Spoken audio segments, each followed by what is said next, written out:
Hello everyone, दोस्तों मैं अरुण शर्मा। आप देख रहे हैं द सोच। दोस्तों इस वीडियो में बात करने वाले हैं शिंदे सेना के बारे में कि जहां बीजेपी ने उनको उप डिप्टी सीएम जैसा पद ऑफर किया था, पर उन्होंने वो पद ठुकरा दिया और उन्होंने अपने हिस्से की मिठाई अजित पवार को दे दी है। बोला अभी आप मुंह मीठा करो, हम थोड़ी देर बात करेंगे। दोस्तों अगर आप चैनल पहली बार हैं, जोड़ सकते हैं सारी वीडियो को देख। दोस्तों बात करते हैं शिंदे सेना और अजित पवार के बारे में कि देवेंद्र फडणवीस को तो बीजेपी ने मुखिया बना दिया, और जिस तरीके से अब तक सरकार को लेके सभी दलों की सहमति नहीं हो पा रही थी, पर बीजेपी ने होश और जोश में देखा जाए तो 5 तारीख का एक अपना ऐलान कर दिया था, जिसके चलते बीजेपी के विधायक दल के नेता देवेंद्र फडणवीस को चुन लिया गया। पर अब तक अजित पवार भी बीजेपी की ओर सपोर्ट करते नजर आए हैं। पर देखा जाए तो शिंदे ने कल प्रेस वार्तालाप के दौरान भी साफ मना कर दिया। उन्होंने कहा कि अभी रुक जाओ, आपको शाम को या कल बता दिया जाएगा। तो देवेंद्र फडणवीस की राहें कैसे मुश्किल होने वाली है।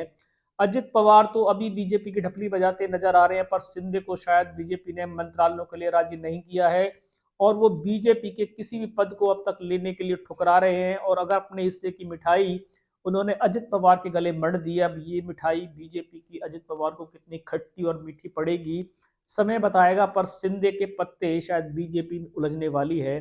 शिंदे ने डिप्टी सीएम, उप मुख्यमंत्री जैसे बहुत सारे पदों को छोड़कर जो मंत्रालयों की लिस्ट बीजेपी को पकड़ाई थी, क्या बीजेपी की इस पे सहमति है?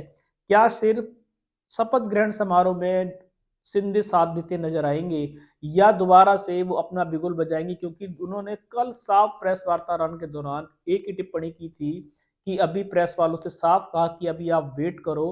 तो शिंदे का सस्पेंस क्यों उजागर नहीं हो पा रहा है? बीजेपी शिंदे को जोड़ तोड़ करके भी मनाने में उनको राजी क्यों नहीं कर पाई है? और शिंदे अगर राजी नहीं होते तो क्या बीजेपी अजित पवार के कंधों पे बंदूक चला सकती है?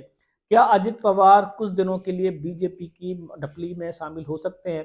और अगर शिंदे को मंत्रालय नहीं मिले गए तो जो सूत्र बताते हैं कि देवेंद्र फडणवीस की सरकार का वो हिस्सा नहीं बनेंगे, जैसे शिंदे सेना के प्रवक्ता और उनके नेता अपने अपने बयान दे रहे हैं। हालांकि शिंदे की गेम जारी है, और शिंदे की सियासी गेम का मोहरा बीजेपी बनेगी या वो बीजेपी का मोहरा बनेंगे, दोनों में अब तक सहमति नहीं देखी जा सकती। जिस तरीके से कल उन्होंने नया सस्पेंस खड़ा कर दिया है कि वो अभी बीजेपी को शाम को बताएंगे या कल बताएंगे, तो यानी कि अभी तक मोदी जी से उनकी मंत्रालयों को लेके साठ गांठ नहीं हुई है।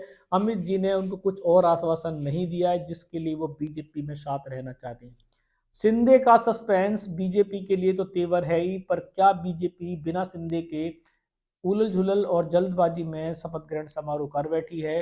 क्या शिंदे ने उप डिप्टी सीएम पद ना लेके और मंत्रालयों की लिस्ट पकड़ाकर बीजेपी को उलझा दिया है? क्या अजित पवार के सहारे ही बीजेपी सरकार बनाएगी और शिंदे को बाद में भी शायद दो टूक मना कर सकती है?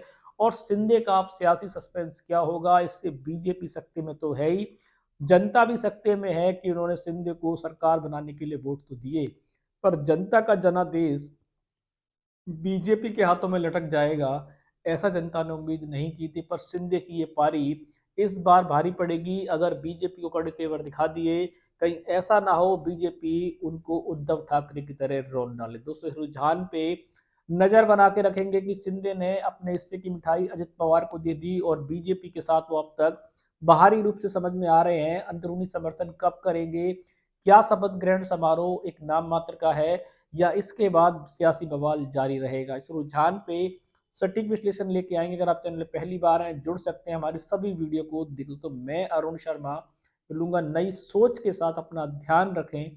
नमस्कार।